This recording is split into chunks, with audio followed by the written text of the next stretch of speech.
I think I need a shave.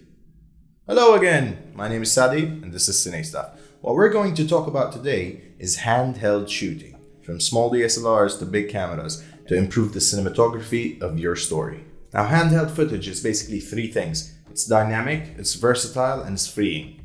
Filming handheld footage falls into like four categories only. First one is smooth and steady. Everybody wants that. Second one is shaky and confusing. The third one is kind of like a video cam realistic look. And the fourth one is accentuating movement. First one, steady and smooth. How are we going to do this? You need to turn your body into a Steadicam. What does the Steadicam functionality do? It is a vest that has an arm that extends out of it, and it has a balanced kind of weight thing that you put the camera on, and it basically balances the camera and it separates it from your body, right? When you further away the distance between you and the camera, what's happening is the shock from your body is taking more time to travel to the camera. Let your shoulder just kind of dislocate a little bit from your body, and what happens there is your arm acts as a hook that allows the camera to just hang from it rather than you trying to actually carry it.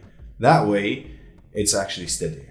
Number two, you can add a weight to it. If you add a little bit of a weight to the bottom, what it does is it lets gravity do its work. Do not necessarily focus on not moving an inch. It's fine. It's fine if you sway a little bit, because swaying is kind of natural.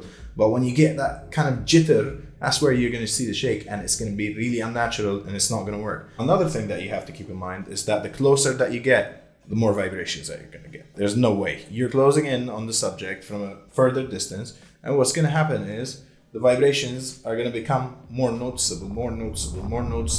For example, if you try the 14 or the 24, they are perfect. But when you go into the 50 and the 85 and 100, you could still shoot handheld, but you could shoot minimal motions. Where does the motion come from in the body?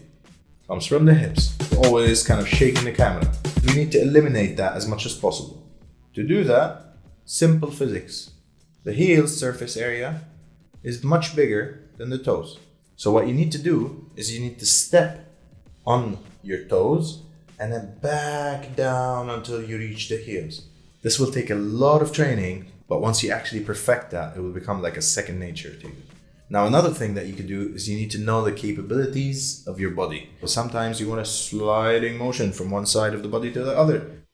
You might want a craning movement from the bottom to the top. See the crane. Become the crane. Become the crane. See the crane. Next up, shaky and confusing. What you have to do is you have to keep the pace with your subject's pace. So let's say, for example, you're following someone who is running.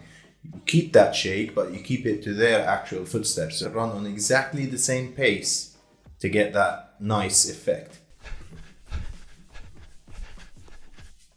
Like that. Another use of this is to actually show us what the person is feeling. For example, you're in the house alone and someone walks in. Hello? Is there anybody home? This is one of my favorite methods because it's so expressive and it kind of shows you the feeling through the camera.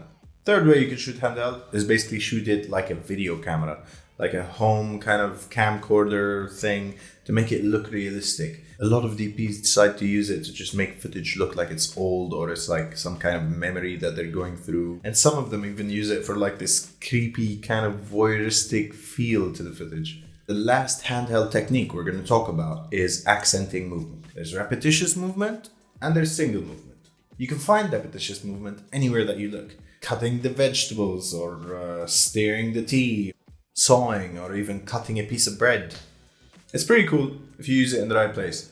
Now the single movement one, you'll see lots of. A lot of people right now are actually filming B-roll in that way because it actually helps you transition from one shot to another. Now the secret to this is that you have to exactly emulate the movement of the subject. So let's say someone is putting their key in and then turning the car on. An oven closing, something falling on the table, or even the gear. Alright, that was it. I hope you guys got some tips. And don't forget, there's not one way to shoot handheld. There's loads of ways and you can make your footage have its own personality. Now, let's go shoot some handheld. I'm joking, I'm not going to do that, Chinese. That's a horrible transition. You should be ashamed of yourself. Don't forget to subscribe and hit that bell button. And of course, as always, CineStuff Out.